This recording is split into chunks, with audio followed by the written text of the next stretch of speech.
Donc bonjour tout le monde, je m'appelle Jean-Philippe Ampel, je travaille chez Datadog et je vais vous parler de tous les GC qui sont disponibles sur l'OpenJDK pour savoir aussi, bah, du coup, il y en a plusieurs, mais quel est lequel il faut choisir pour votre cas d'usage. Vous pouvez me retrouver aussi sur Twitter X et sur Blue Sky. Il y a mes adresses qui sont affichées ici. Les slides ils seront disponibles aussi en téléchargement sur le Slack d'Oracle. Alors, on va tout de suite commencer et on va voir un petit peu dans cette présentation les différents GC qui se trouvent sur l'OpenJDK.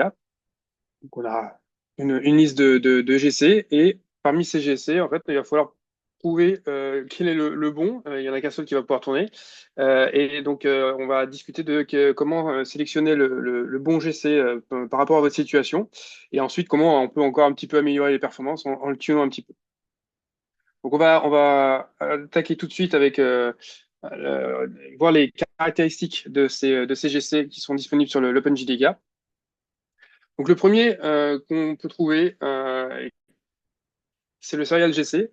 Alors, c'est un GC qui est assez ancien, mais qui fonctionne encore très très bien et qui est même en fait par défaut peut-être sur déjà vos plateformes et ou sur vos conteneurs que vous faites tourner parce que si vous avez un petit conteneur qui fait moins de 2 gigs en fait moins de 2 corps pour faire tourner votre JVM, vous allez utiliser en fait le Serial GC qui sera par défaut à ce moment-là et non pas le G1 comme on a l'habitude de penser.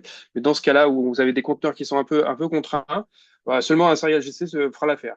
Alors ce type de GC est générationnel.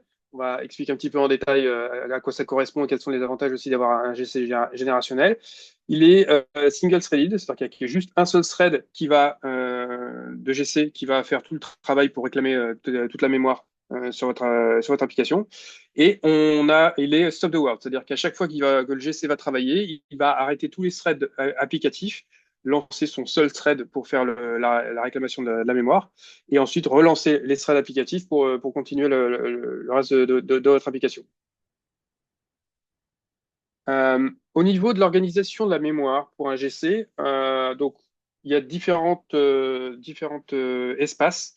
Donc comme c'est un GC générationnel, de manière générale pour tous les GC qui sont générationnels, on va toujours un petit peu cette distinction-là où on a la Young Generation, donc la génération en fait des objets où on va allouer qui sont plutôt jeunes, et on a la distinction avec la Old Generation, donc les objets qui sont là depuis un certain temps et qui sont toujours vivants et qu'on veut garder en mémoire. Donc là, ils seront déplacés dans cette old generation. Ensuite, on a la partie d'espace qu'on oublie souvent, mais euh, de metaspace, là où sont chargées les classes. Donc c'est un espace mémoire natif qui ne correspond pas à la heap des objets qu'on alloue. Donc toutes les classes sont stockées dans cet espace-là. Il y a aussi le code cache, etc. Il y a d'autres parties qui sont pas la heap, mais nous on va se concentrer sur la heap Java avec donc cette Young Generation et cette Cold Generation. Dans la Young Generation, on va avoir un espace qu'on appelle l'Eden, qui est vraiment là où sont alloués les objets.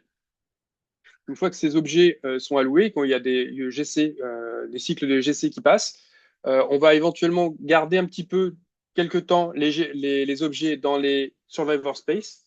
Donc on va les stocker dans les survivors avant de les promouvoir dans la Old Generation. Donc comme vous pouvez le voir, donc quand l'espace de l'Eden va être complet, on va déclencher ce qu'on appelle un minor GC, c'est-à-dire qu'un GC qui va s'occuper que des objets qui sont dans la New Generation.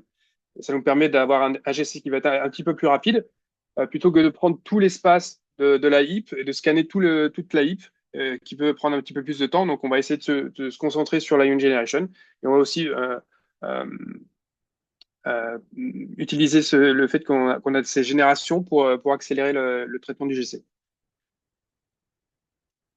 Donc maintenant qu'on a introduit ça, on va parler un peu plus précisément des survivors, qui sont un mécanisme assez peu connu, mais qui peut être assez efficace. Donc les survivors, en fait, ils sont par paire, donc c'est des demi-espaces qui ont exactement la même taille entre les deux, donc entre S0 et S1 que vous voyez sur mon schéma, ils ont exactement la même taille. Ils peuvent contenir des objets et en fait, leur rôle va changer à chaque cycle de GC. Donc il y en a un Par exemple, il va être la source et l'autre va être la destination, S0 et S1. Et inversement, pour chaque cycle de GCC, on va inverser tout ça. Donc en fait, la source, ça va être là où les objets ils vont être copiés à partir d'eux, et la destination, ils vont être les objets qui sont encore vivants vont être copiés dans cet espace-là. Donc dans ce schéma, j'ai indiqué les objets qui ne sont plus référencés, qui sont morts en rouge, et en vert les objets encore vivants.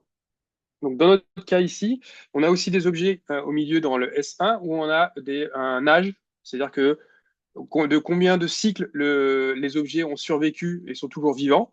Là, on a un objet qui a survécu 5 cycles déjà, et l'autre en dessous qui a survécu seulement un cycle. Et donc, quand le GC va passer, le mineur GC va passer sur ces objets, on va dire, ah bah tiens, j'ai dépassé mon seuil de, que je maintiens les objets dans les survivors, et je vais promouvoir en fait cet objet dans la whole generation. Parce que après 5 cycles, je considère que l'objet va devenir vieux parce qu'il est toujours là en mémoire. Et donc, on va considérer que cet objet-là, il risque d'être encore là après plusieurs cycles de GC. Donc, on va le promouvoir directement en all, on va le copier, on va le mettre dans la all. Et puis, pour l'objet qui a seulement un cycle de GC, on va le recopier dans la destination qui est S0 ici, en disant, bah là, je vais conserver encore cet objet dans la Young. Peut-être qu'au prochain cycle, il sera plus vivant, donc je vais pouvoir le libérer. Et tous ceux qui sont encore vivants dans l'Eden, ils vont être copiés dans cette destination S0 de Survivor. Donc, on va conserver encore les objets pendant plusieurs cycles dans la Young Generation, parce que ça va être plus efficace de les parcourir et de les libérer dans la Young Generation que dans la Old Generation, qui est en général un peu plus grande. Alors, si le Survivor est plein, parce qu'en général, ils sont un peu plus petits que l'Eden, les Survivors, si le Survivor est plein, qu'on a rempli tous les objets, parce qu'il y a beaucoup d'objets encore vivants, les objets qui restent encore dans l'Eden, ils vont être copiés par contre dans la Old Generation. Ainsi, on a évacué toute l'Eden, et une fois que tous les objets vivants ont été évacués de cet Eden, on va pouvoir en fait réinitialiser le pointeur d'allocation d'Eden au tout début de l'Eden, et on va pouvoir allouer de nouveaux objets par-dessus. Les objets qui sont morts dans l'Eden, bah, en fait, ils vont être réécrits par les nouveaux objets. Donc, du coup, on n'a pas de coût à libérer les objets qui sont dans l'Eden, parce qu'en fait, ils vont juste rester là et on va réécrire par-dessus. Donc, on n'a pas de coût associé à ça. Le coût du GC, du mineur GC, ici, il va être de copier les objets encore survivants. Donc, c'est l'hypothèse qu'on a sur le GC générationnel, c'est qu'on considère qu'entre chaque GC, les objets qui sont encore vivants, ils sont plus faibles que les objets qui sont morts. Donc, du coup, le fait de pouvoir copier les objets encore survivants ici vont coûter moins cher que de s'occuper de tous ceux qui sont morts. Donc, on va essayer d'optimiser de cette façon-là. Le prochain GC qu'on peut utiliser sur l'OpenJDK, c'est le parallèle GC. Alors celui-là, c'est celui qu'on peut utiliser. Alors c'est celui qui était par défaut jusqu'à le JDK 8. Et on peut toujours l'utiliser parce que c'est encore un GC qui est encore très performant. On va le voir en détail par la suite. Ça reste un GC qui est toujours générationnel, comme le serial GC. À la différence du serial GC, c'est maintenant il est multithreadé, c'est-à-dire que si vous avez une heap un peu plus conséquente avec pas mal de corps disponibles, vous allez pouvoir utiliser tous les corps de cette machine ou de ce conteneur pour réclamer la mémoire de façon plus efficace. Il est toujours stop the world, c'est-à-dire qu'on arrête d'abord tous les threads de l'application avant de faire passer les threads du GC pour réclamer la mémoire, et ensuite on va relancer ces threads applicatifs. Alors, toujours générationnel, on va voir un petit peu aussi une autre facette de la partie générationnelle très intéressante. Donc, comme on l'a dit, dans un minor GC, donc celui qui va s'occuper que de la Young Generation, on va essayer de parcourir pas toute la heap, mais que les objets qui sont dans la Young, et on va copier ceux qui sont encore vivants, soit dans la hold, soit encore dans la partie Survivor, comme on l'a vu précédemment. Donc, l'idée dans ce mineur GC, c'est qu'on ne va pas tout parcourir, on va s'arrêter qu'aux objets qui sont dans la ligne. Donc, dès que j'atteins un objet, quand je suis en train de marquer l'objet graph pour savoir tous ceux qui sont encore vivants, si je tombe sur un objet qui est dans la hold, bah, je vais m'arrêter et dire, bah non, je ne vais pas aller faire tous les objets qui sont dans la hold et je vais m'arrêter. Donc, si on reprend ici, je vais détailler l'algorithme de marking qui est utilisé pour le mineur GC. Vous avez en haut un petit nuage là qui va me représenter mes GC routes. Les GC routes, c'est les, le, le point de départ du GC pour aller marquer l'objet graph que vous avez dans la heap. Donc, ça va être les variables statiques, par exemple, dans les classes. Ça, c'est un GC route. Ça peut être aussi les variables locales que vous avez sur la pile, qui peuvent référencer des objets. Donc là, c'est un point de départ, en fait, sur l'objet gras. Donc, le mineur GC, quand il va commencer à marquer, il va partir de ces GC routes, il va parcourir en suivant les références. Là, il trouve une référence dans la Young, donc on va continuer. On va aller scanner ces champs et suivre les références de cet objet pour aller marquer les objets encore qui sont dans la Young. Donc là, j'ai un autre objet dans la Young. Et ensuite, là, l'objet, il n'y a plus d'autres références, donc je m'arrête là et je passe au GC route suivant.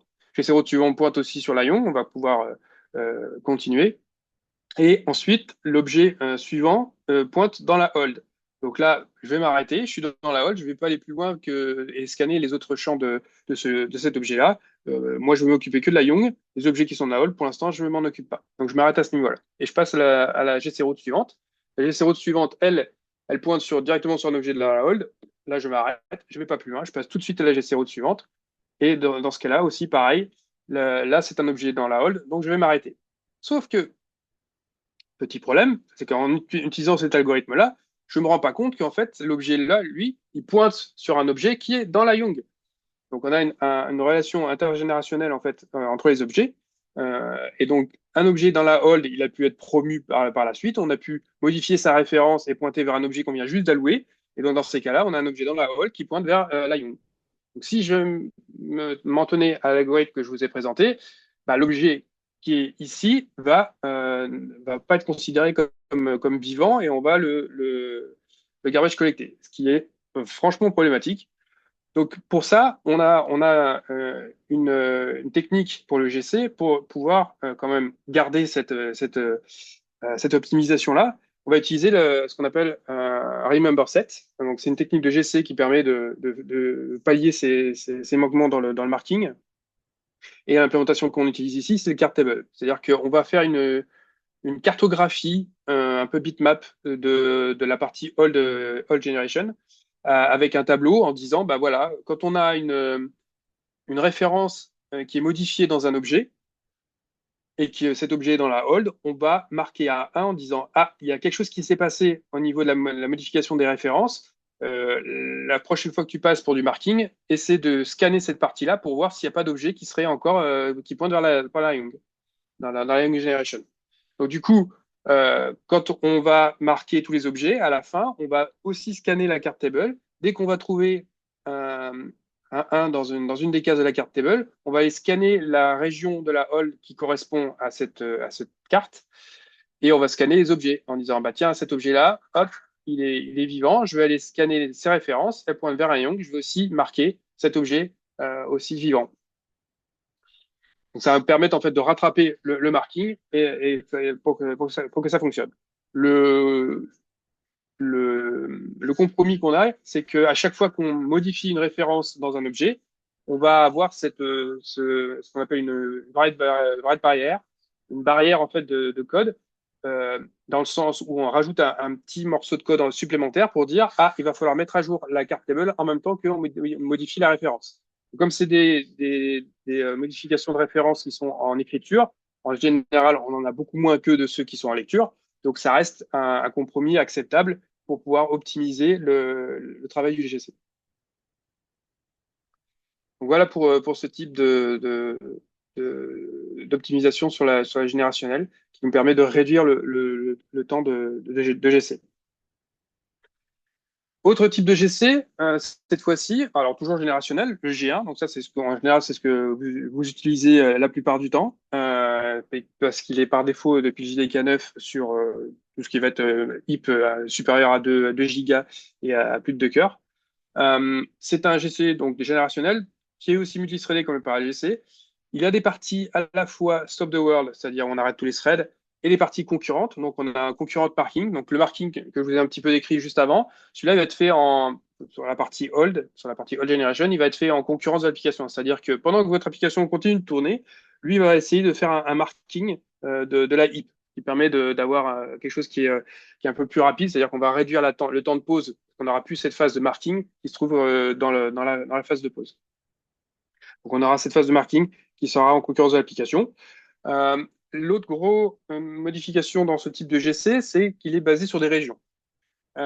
Contrairement à ce que vous avez vu au préalable, on avait un gros bloc alloué dans la heap qui était continu. Là, on va avoir quelque chose qui ressemble plutôt à ça, où on a des régions plus petites, de quelques mégaoctets, qui ont à chaque fois assigné un type de région. Donc, soit la région est libre, on va pouvoir allouer dedans, euh, et on va la considérer comme une Eden, soit elle va être assignée à du Survivor, soit à la Old Generation. Il y a déjà des objets qui sont dedans et qui ont été promus dans la Old Generation. Là, on aura une région qui sera Old.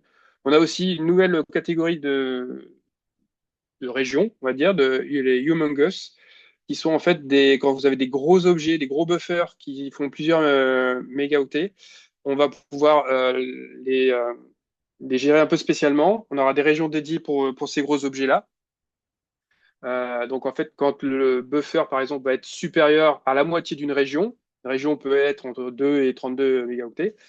Donc si ça, on a des buffers qui sont supérieurs à plus de la moitié d'une région, de la taille d'une région, on va considérer que cette région, elle est humongous.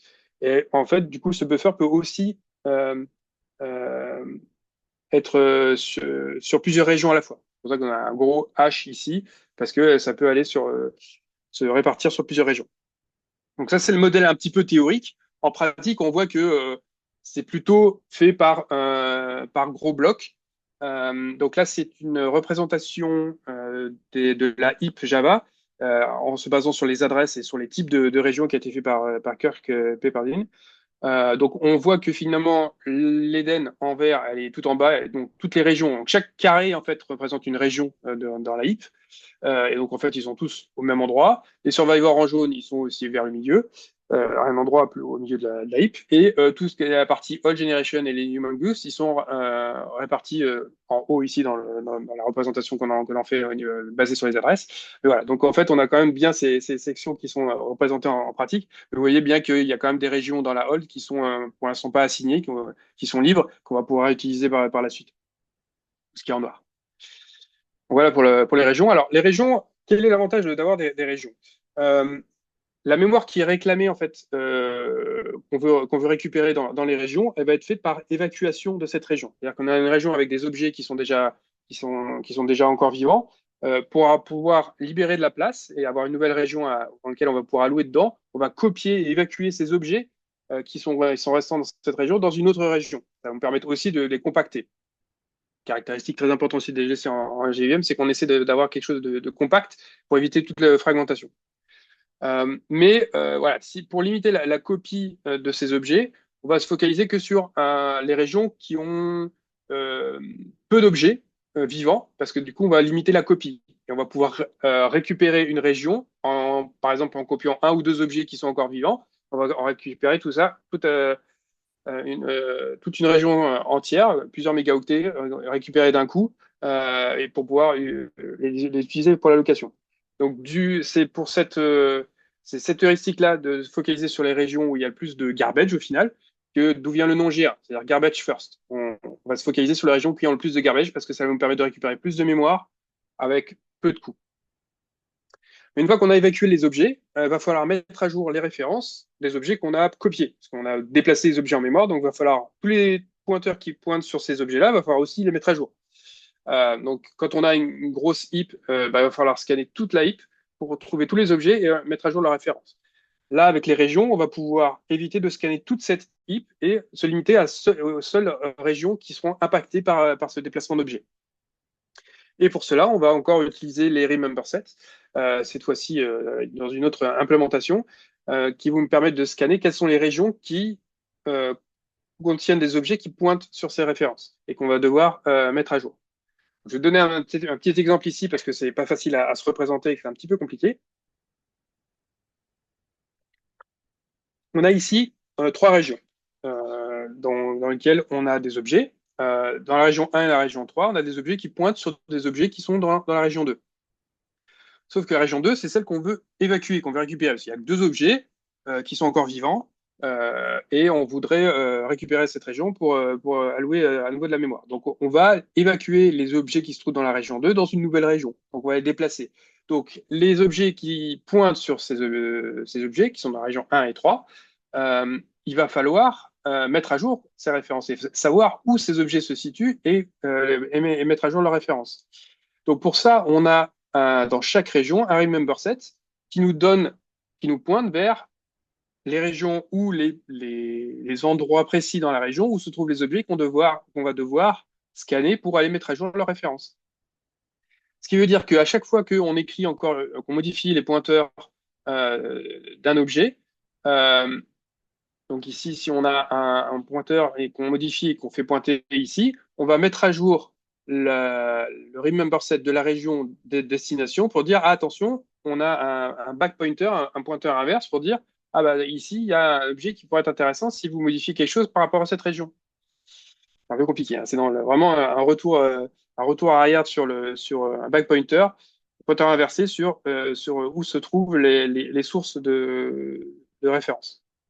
Donc, on a une gestion des remember sets assez lourde et complexe pour pouvoir avoir ça. Mais derrière, on va pouvoir limiter le scan de la heap aux régions impactées. Ici, on va impacter que les régions 1 et 3, les scanner plus ou moins précisément sur ces objets pour mettre à jour, ce qui va permettre d'avoir une mise à jour des références très rapide.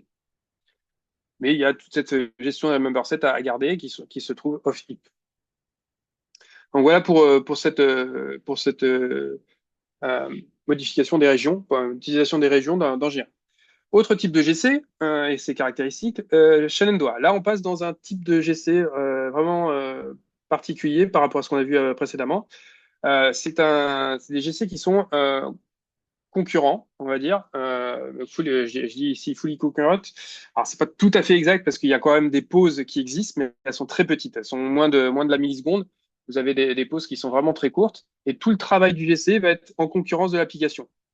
Euh, la particularité pour Shenandoah pour l'instant, c'est qu'il est non générationnel. Donc, tout ce que je vous ai expliqué sur le générationnel ne s'applique pas pour Shenandoah. Mais il y a une version générationnelle qui va arriver, qui est en cours de test, on va dire, parce que maintenant, il y a une bonne implémentation expérimentale.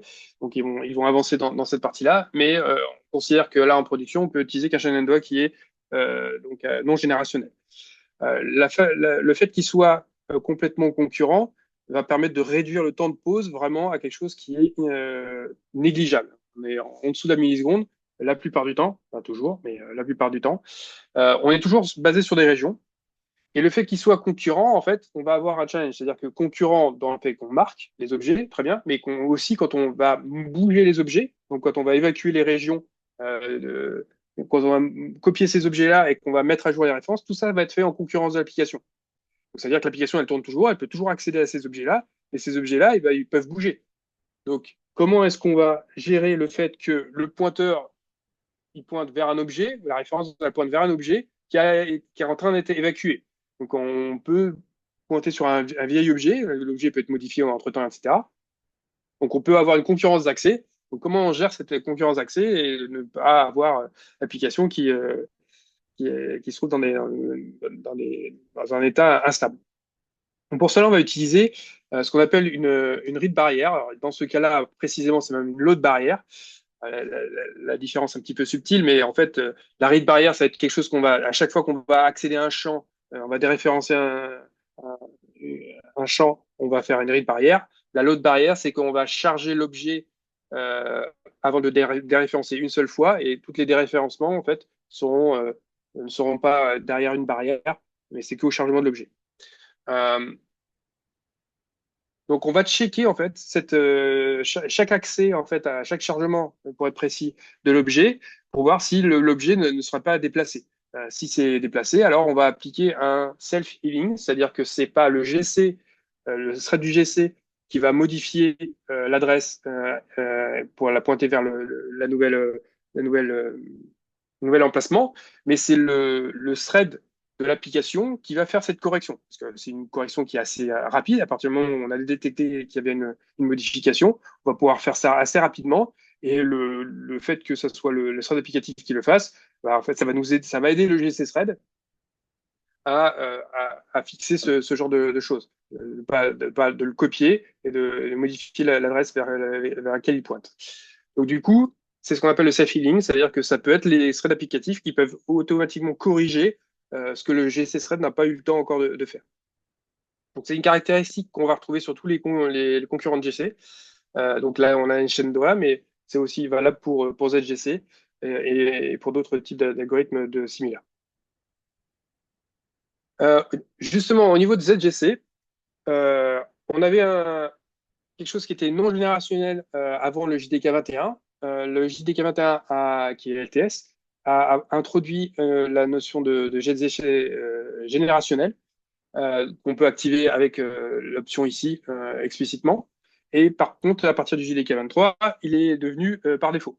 Parce qu'en fait, on a bien vu que le générationnel, c'est quand même plus efficace. Alors, c'est un petit peu plus compliqué à faire pour des GC concurrents. Donc, c'est pour ça qu'ils sont passés d'abord sur une version non générationnelle, y compris pour Shenandoah, dans un premier temps. Mais le gain en termes de CPU en particulier, parce qu'on n'a pas besoin de scanner toute la heap en générationnel, est toujours valable pour les concurrents de GC. Donc, c'est toujours intéressant de le faire. Alors, c'est un petit peu plus compliqué à implémenter, mais voilà, on a une version qui est maintenant générationnelle sur le JTK 21 et au-delà, et même par défaut, parce que c'est toujours mieux en fait d'avoir un générationnel dans ce cas. Donc, il est toujours concurrent, fully concurrent, donc les pauses qui sont en dessous de la milliseconde, et toujours basé sur des régions, comme on l'a vu. Euh, alors là, c'est peut-être le slide le plus compliqué qu'on ait sur la présentation. Les techniques spécifiques à ZGC, c'est d'utiliser, on a toujours des barrières, c'est ce que vous allez voir, le code réassembleur que vous voyez sur la droite, ça c'est les barrières qui sont générées par le JIT pour que le GC fasse le boulot correctement et ne perturbe pas l'application. Et vous avez en bas, en fait, la représentation des références de ZGC. Donc en fait, on est sur des GC qui fonctionnent que en 64 bits. Alors maintenant, je pense que ça ne pose quasiment plus de problème. Alors, il y a encore du ARM 32 bits encore qui est un petit peu répandu, mais sur du x86, on est toujours sur du 64 bits maintenant. Même les ports 32 bits de la JVM ont été retirés pour le x86, donc on est tous sur du 64 bits. Et l'avantage du 64 bits, c'est qu'on a des adresses qui sont assez larges. Donc là, en pratique, la heap qu'on va pouvoir adresser, on va utiliser que 46 bits des 64 bits d'une référence. Donc 46 bits, ça représente quand même 64 teraoctets pour une heap totale. Donc, ce qui est quand même assez conséquent, juste avec 46 bits. Donc, l'idée ici pour ZGC, c'est d'utiliser une partie de ces bits qui ne sont pas utilisés dans l'adressage pour stocker des informations. Et ça va nous permettre en fait beaucoup d'optimisation dans le ZGC. Alors, ces stockages, ils sont faits en deux temps. Il y a une partie load et une partie store. Donc, il y a 4 bits qui sont utilisés pour la partie load et 8 bits qui sont utilisés pour la partie store. Dedans, ils vont en fait dans les load bits, donc sur les 4 bits qui sont utilisés, on va stocker l'état en fait de la référence. Est-ce qu'elle a été déplacée, l'objet a été déplacé, et est-ce que la référence est correcte sur le pointé vers l'objet. Et on stocke aussi l'état, est-ce que c'est de la Young ou est-ce que c'est de la Old Generation pour ce truc-là. Mais le fait de stocker en fait des informations dans un pointeur de référence, quand on va déréférencer ce pointeur, on va pas accéder à la bonne objet en utilisant si on laisse les bits comme ça. Donc en fait, l'astuce qui est utilisée, c'est de décaler juste avant le chargement. Donc ici, c'est que vous avez ici, on charge en fait l'objet qui est dans la heap, dans le registre, et on va décaler les références adresses vers la droite. C'est le SHR, c'est le décalage vers la droite, et c'est un décalage en dur avec une valeur en dur ici. XD, ça va être la valeur 13. Donc on va décaler de 13 bits la référence adresse pour pouvoir avoir la véritable adresse et pointer vers la heap. Sauf que donc ce load bit en fait va donner aussi c'est ce qu'on appelle la couleur de la référence, et ça donne en fait l'état dans lequel est la référence. Et cet état-là, la couleur, elle correspond au cycle de GC. Alors, quand un cycle de GC commence, il dit je vais prendre telle couleur. C'est une valeur. Et si tous les objets que je suis en train de scanner n'ont pas la bonne couleur, je vais les fixer et je vais les mettre dans un état correct. Euh, et cet état, donc, il peut changer. Et donc, la valeur qu'on va stocker dans le bit, quand on va la décaler, si c'est un 1, c'est-à-dire que c'est la bonne valeur, le saut qui est juste derrière, le JA, ne va pas être effectué. Par contre, s'il a une mauvaise couleur, le bit qu'on va décaler, il va tomber sur un 0 et ça ne sera pas la bonne couleur. Donc, du coup, il va faire le saut vers le code qui va corriger l'adresse de cette référence. Voilà, donc la même chose pour le store bits aussi. Il y a un ensemble de bits qui sont utilisés pour marquer par exemple l'objet, est-ce qu'il est finalizable, et aussi pour gérer les remember sets. Je rentre pas dans les détails, c'est vraiment très compliqué, mais c'est très astucieux d'utiliser ça parce que derrière on va pouvoir euh, libérer la mémoire beaucoup plus rapidement, même que par rapport à Shenandoah, parce qu'à partir du moment où on a déplacé les objets, même si le pointeur pointe vers l'ancienne destination de là où était l'objet avant d'être déplacé, la région va pouvoir être déjà libérée et être allouée par-dessus. Parce que si l'application passe par cette référence d'adresse, automatiquement, on va voir que c'est pas la bonne couleur, modifier l'adresse en utilisant des informations supplémentaires pour savoir où est la destination et accéder à l'objet correctement. Et donc, du coup, la région peut être libérée bien avant la fin du cycle de GC, au contraire de Shenandoah, où il y a besoin d'attendre la fin de cycle de GC pour pouvoir récupérer. Donc, il y a tout plein de petites astuces très bas niveau, comme vous pouvez le voir, utilisant aussi le set d'instructions spécifiques d'X86 pour arriver à ce genre de résultat. C'est assez une prouesse. C'est très compliqué, je l'avoue. Voilà, ça peut donner un petit peu le type d'utilisation qui sont faites dans les GC, les optimisations qui sont faites. Donc maintenant qu'on a fait un petit peu le tour de type de GC et comment ils fonctionnent globalement et leurs caractéristiques, comment est-ce qu'on va sélectionner le bon GC parmi cette ribambelle de GC? Donc, la première chose qu'il va falloir faire, c'est d'identifier le type de workload, de travail que vous faites avec votre application. Alors, moi, j'en ai identifié deux grandes catégories. La catégorie des throughput, ça va être les applications qui sont de type batch, qui ont des jobs qui vont tourner régulièrement, par exemple la nuit. Vous avez des grands jobs qui sont des grands traitements qui sont faits comme ça la nuit sur des longues périodes, qui vont être processés par étapes, avec par exemple des gros volumes, euh, et qui n'ont pas besoin d'avoir une réponse attendue par l'utilisateur humain. Donc on a dans ce type d'exemple, on a par exemple des jobs Spark, Hadoop, tout ce qui est sur Hadoop, ça va être un peu ce genre de workload. Si vous jouez avec Kafka, hein, vous êtes consommateur ou producteur, c'est l'application qui consomme ou qui produit des éléments dans Kafka. En général, c'est quelque chose qui va être un peu par batch. Les index, c'est-à-dire si vous prenez, vous mangez beaucoup par exemple de logs, dans Datadog, on a ce genre de produit. On a des serveurs qui prennent tous les logs des clients. Donc ça, c'est quelque chose qui est orienté vers le throughput. Ce qui est ETL, donc les batch jobs pour les bases de données, ce genre de choses, où là, vous avez des choses qui tournent régulièrement et qui n'attendent pas une intervention utilisateur, une réponse de l'utilisateur. Et là, on va être orienté vers du throughput. Donc, on veut quelque chose qui finit le plus vite possible, même s'il peut se prendre quelques temps de pause. Par exemple, si un GC s'arrête pendant une seconde, bah, si sur mes 3 heures de job, j'ai pris que quelques secondes, au lieu d'avoir augmenté mon temps de job de 30 minutes, bah, c'est vachement plus efficace que d'avoir quelque chose qui prend peu de temps, même pour le GC. Donc voilà, c'est ce genre d'application-là. Et l'autre le grand type de catégorie d'application, c'est celles qui sont sensibles à la latence. Donc, c'est toutes les applications basées sur des requêtes réponses, donc tous les serveurs HTTP, toutes les choses qui attendent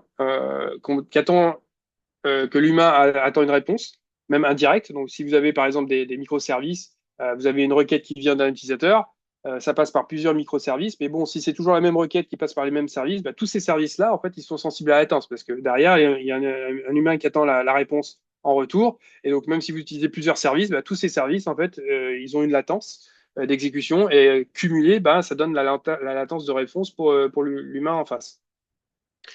On a aussi dans ce genre de catégorie les bases de données, de type Cassandra par exemple, où là derrière on a des requêtes et en général les requêtes il y a un utilisateur qui est derrière. Et on veut avoir aussi quelque chose qui soit assez court en termes de réponse. Donc voilà, tous les services HTTP, gRPC, les Cassandra, tout ça, c'est des services qui sont de type latency sensitive.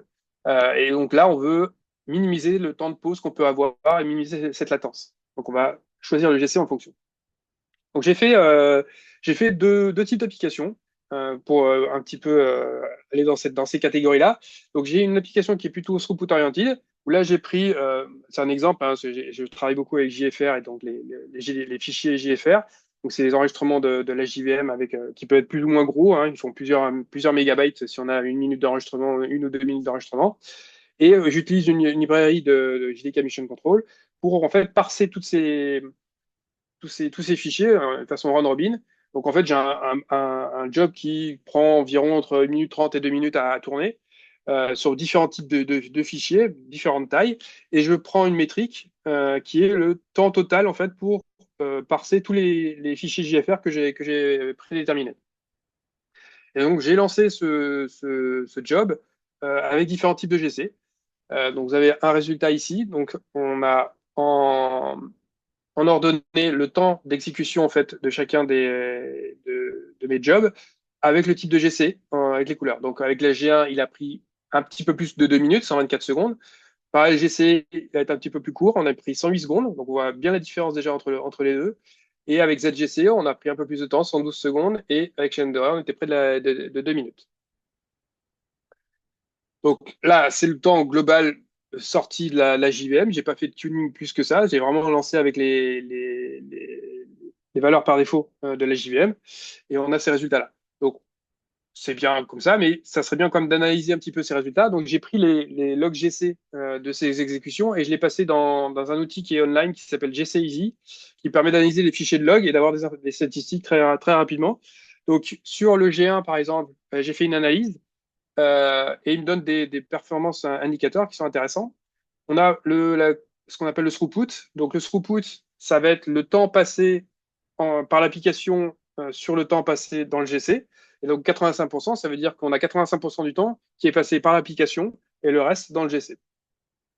Alors, je ne veux pas vous le cacher, c'est pas terrible. Euh, Si on regarde un petit peu en détail, le temps de pause en moyenne, c'est 76 millisecondes. Le temps maximum, c'est plutôt pas mal, 197 millisecondes. Ce qui correspond à la valeur par défaut de G1. Ce G1, lui, il est targeté pour dire maximum 200 millisecondes de pause. Donc, ce qui est plutôt bon, le G1 répond correctement et dans ce qu'on lui a donné comme objectif.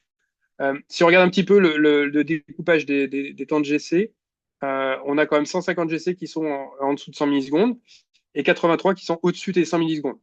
Ici, on a des coupages entre 100 et 200. Voilà. Donc, si on va un petit peu plus loin, on peut avoir dans l'analyse, on voit que le temps total passé juste dans la partie Young GC, c'est de 20 secondes. Donc, quand on a 20 secondes de passer dans le GC sur un job qui fait à peu près 2 minutes, bah oui, du coup, le throughput, on comprend bien que il est impacté, sachant que le Young GC, il est toujours stop the world, c'est-à-dire qu'on a passé 20 secondes que dans le GC et l'application n'a rien fait pendant ce temps-là. On a juste 2 secondes en concurrent marking, mais vraiment tout le temps est passé là-dedans. On a 244 GC au total, ce qui est quand même assez conséquent pour 2 minutes. Mais du coup, ça explique pourquoi le throughput est de cet ordre-là. Si on passe à l'analyse du parallèle GC que j'avais utilisé, là, qui était un peu meilleur, effectivement, le throughput est vachement meilleur. 97%. C'est-à-dire qu'on a passé 97% du temps que dans l'application et seulement moins de 3% dans le GC. Si on analyse un petit peu le détail des temps de pause, on voit qu'effectivement, les temps de pause moyens sont quand même vachement plus bas, 25 millisecondes, et le max pause, c'est 82 millisecondes. Et si on analyse le total des GC, qu'on va voir ici, le total même des mineurs GC était 106 contre les 244 qu'on avait précédemment, avec des temps de pause qui sont même plus bas. Donc c'est pour ça que le parallèle GC, ici, il s'en sort beaucoup mieux, le throughput est meilleur, et qu'au final, le temps total d'exécution de mon job a été plus court. Si on passe maintenant à un GC sensible à la latence, donc là, sur une application qui est sensible à la latence, pardon. Donc là, j'ai pris une application plutôt classique Pet Clinic de Spring. Donc c'est une application interactive HTTP pour l'utilisateur. On envoie une requête et on attend une réponse. Et donc, comme métrique, j'ai pris le percentile des latences de chaque requête. J'ai graphe ça et j'ai lancé l'application avec différents types de GC. Alors, je l'ai fait sur le JDK 17 parce que ça fait un petit moment que j'ai fait ce benchmark et donc avec différents types de GC. De toute façon, le JDK ici va, va impacter à la marge. L'idée générale ici sera toujours la même. Donc, on a donc les différents types de GC. Alors, pour lire ce graphe, donc c'était percentile, c'est-à-dire que c'est la latence des 10 meilleures requêtes, 10%, les 10% meilleures requêtes ici, les 20%, 30%, et là 99%, c'est-à-dire 99% des requêtes sont en dessous de la latence qu'on met ici. Donc, si on prend par exemple le parallèle GC, la courbe qui augmente ici, 99% des requêtes sont en dessous de, on va dire, 450 millisecondes, sachant que seulement 10% des requêtes sont en dessous des 90 millisecondes. Donc, faire attention parce que le graphe est en logarithmique ici pour pouvoir voir vraiment pour que je puisse voir les latences, la répartition des latences de façon plus notable. Donc, en fait, c'est pour ça que vous avez ce grand écart ici entre 100 et 200. C'est toujours 100 il y a 100 millisecondes d'écart comme vous avez entre 90 et 100. Et du coup, pour pouvoir bien voir comment les courbes réagissent, je suis obligé de mettre en logarithmique. Donc le parallèle GC, effectivement, il se dégrade vite parce qu'il y a quelques requêtes et des temps de pause qui sont plus longs et donc qui peuvent monter jusqu'à plus de 400 millisecondes de temps de pause et donc qui impactent les requêtes. Alors que sur G1, on a quelque chose qui est quand même beaucoup plus linéaire, enfin, relativement linéaire parce que c'est logarithmique, donc ça va être un peu en courbe exponentielle à la fin, mais euh, on a quelque chose qui arrive à tenir à peu près en dessous des 200 millisecondes la plupart du temps. Alors que les GC de type Shenandoah et ZGC se comportent beaucoup mieux ici, et on est toujours en dessous des 200 millisecondes. Alors, on est quand même au-dessus de la milliseconde pour les temps de pause, hein, mais euh, il y a la latence intrinsèque aussi de la requête qui est comptée là-dedans. C'est pour ça que quand on regarde le minimum, on est toujours autour de 90, 100 millisecondes, et ça va être l'impact sur le pire GC à la fin. Donc on a ZGC qui, par exemple, il n'est pas générationnel dans ce cas-là, mais il se comporte déjà beaucoup mieux en termes de latence pour l'ensemble des requêtes que ses concurrents ici, même si Shenandoah se défend très bien par ici. Donc c'est pour ça que ce type de GC-là concurrent, ça sera plus à même de répondre à ce type d'application. Donc maintenant qu'on a choisi notre GC en fonction de ça, donc l'idée ici après, ça va être de tuner le GC. Donc juste pour rappel, donc les GC de type throughput, ça va être Serial GC, éventuellement Parallel GC ou G1, alors que les concurrents vont être plus orientés sur la latence. Donc on aura Shenandoah et ZGC qui seront sur les applications qui sont sensibles à la latence. Donc une fois qu'on a choisi ce GC, on peut aller encore tuner un petit peu.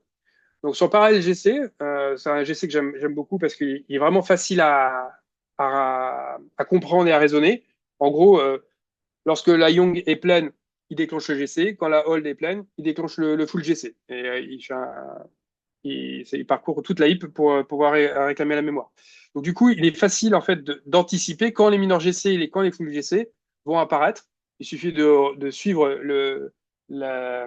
l'occupation de la heap pour en déduire quand est-ce qu'ils vont se déclencher ces GC. Et du coup, par rapport au taux d'allocation, on va pouvoir anticiper quand les GC vont se déclencher et à quelle fréquence. Donc, quand on a une génération, une young generation qui est taillée sur, par exemple, 1 giga et que on alloue 100 mégas par seconde, et ben, au bout de 10 secondes, le mineur GC va être déclenché. Donc, toutes les 10 secondes, on va avoir un mineur GC mécaniquement qui va être déclenché. Donc, on peut anticiper quelle va être la fréquence du GC. Et donc, la taille de la heap va influencer sur cette fréquence à taux d'allocation constant. Donc, c'est plutôt facile de raisonner dans ces cas-là. Le principal point pour tuner le parallèle GC, ça va être d'éviter les copies d'objets qui sont encore survivants. Donc, tout ce qui est short et middle lived object, on va essayer de limiter cette copie-là. Et pour limiter cette copie-là, donc, si on prend une taille de Young Generation qui est petite, on va avoir une fréquence qui est plus grande. Et donc, on va avoir un nombre de GC de plus en plus fréquent, par exemple un par seconde ou plusieurs par seconde. Dans ces cas-là, par rapport au traitement qu'on est en train d'effectuer par l'application, il se peut que les objets ne soient pas encore à la fin du traitement et donc n'ont pas été encore libérés. Donc, du coup, on va se trouver avec des cycles de GC qui vont marquer les objets qui sont encore vivants, qui vont les copier, éventuellement les promouvoir dans la Old Generation. Donc, on va avoir un temps de GC qui va être un peu plus long parce qu'on va copier ces objets. Alors que si on espace la fréquence des cycles de GC, donc si on augmente la taille de la heap, de la Young Generation en particulier, on va avoir plus de chances que le traitement qui tenait ces objets-là soit fini, libère ces objets, enfin, ne les référence plus, et que le GC, quand il va marquer les objets, il va dire bah, ces objets-là, de toute façon, ils sont plus vivants. Je n'ai pas de travail à faire. Je vais copier que les objets vivants. Et donc, les objets morts, eh ben, en fait, ils vont coûter quasiment rien parce qu'ils n'ont pas été copiés. Donc, on va essayer de limiter cette promotion-là d'objets vivants. Et donc, du coup, l'idée, ça va être d'ajuster la Young Generation assez large. On peut même aller taper jusqu'à plus de 50% du total de la HIP pour avoir diminué mécaniquement la fréquence des GC et d'avoir plus de chances que les traitements soient finis et que les objets soient libérés. Donc, du coup, le coût du GC, c'est-à-dire la copie des objets, devient de plus en plus faible parce qu'on a moins d'objets à copier. Et donc, on a rentabilisé en diminuant la fréquence et le temps de pause qu'on va avoir dessus. Donc, si on applique un peu cette technique-là sur le benchmark que j'avais fait sur mes fichiers JFR, avec un parallèle où j'ai augmenté la taille de la Young Generation, on va aller gagner jusqu'à encore 4 secondes sur le temps total de mon application. Donc, ce qui est quand même ça reste faible, hein, c'est un petit tuning qui est fait, mais si on fait ça sur une plus grosse application, on peut aller gagner encore un peu plus. Donc c'est quand même très intéressant juste à sizer à tailler correctement la Young Generation. On va pouvoir aller gratter encore quelques pourcentages de throughput sur mon application. Euh, Au niveau de G1, si on veut essayer de tuner le G1, parce que là, par exemple, il se comporte pas super bien dans le type d'application que j'utilise, il y a quelque chose qu'il faut avoir en tête, c'est les Human Goose, les objets Human Goose. Donc, j'en ai parlé brièvement juste avant. Donc, les Human Goose Objects, en fait, sont un peu difficiles à gérer pour G1. C'est quelque chose qui gère de façon particulière parce qu'en fait, quand c'est des gros objets, des gros buffers, c'est quelque chose qu'on va éviter de copier parce que quand on a des buffers de plusieurs mégaoctets, les copier, ça coûte. Et donc, quand on est en stop the world, bah, ça va nous coûter des temps de pause qui vont être plus longs. Donc, G1, lui, considère que quand on a dépassé une certaine taille, donc on considère quoi des objets humongous, on va pas les bouger euh, parce que c'est trop coûteux. Donc, les régions, en fait, vont être dédiées, vont pas être traitées de la même manière. Euh, Par contre, si on alloue très souvent des humongous, pour pouvoir les gérer particulièrement, le GC va checker plus fréquemment qu'on a des allocations qui sont de type humongous, et donc du coup va déclencher les GC aussi plus fréquemment. Donc ça peut avoir des impacts en fait sur la fréquence des GC, ce qu'on voit d'ailleurs en fait quand on analyse le G1 sur mon application de benchmark, c'est qu'on avait effectivement plus de GC qui était par rapport au parallèle GC. Donc, pour pallier un peu ça, alors vous pouvez vous le détecter parce que si vous regardez dans les GC logs, la cause de GC, c'est Humongous Allocation. Donc, c'est-à-dire que vous avez beaucoup d'objets qui sont de type gros buffer et qui sont Humongous. La technique un peu pour tuner ça, c'est de réduire le nombre d'objets Humongous. Et pour ça, en fait, comme les Humongous, ils sont considérés comme gros à partir de la moitié de la taille de la région. Si on modifie la taille de la région, on va modifier l'assignation de ces objets-là. Donc si on augmente la taille de la région pour G1, jusqu'à 32, c'est le maximum, ça va nous permettre en fait de considérer les objets comme étant plus homongoous et ils vont pouvoir les bouger et on va pouvoir réduire un peu ce temps-là. Alors, c'est pas magique non plus parce que si vous avez des gros objets et que vous considérez que il faut les bouger, ça va aussi coûter du temps et ça peut augmenter le temps de pause. Et de toute façon, les régions ne peuvent pas aller au-delà de 32 mégaoctets. Donc, si vous avez vraiment des gros buffers, il faudra quand même faire attention à ça. Mais dans mon cas, les buffers faisaient 2 ou 3 mégas.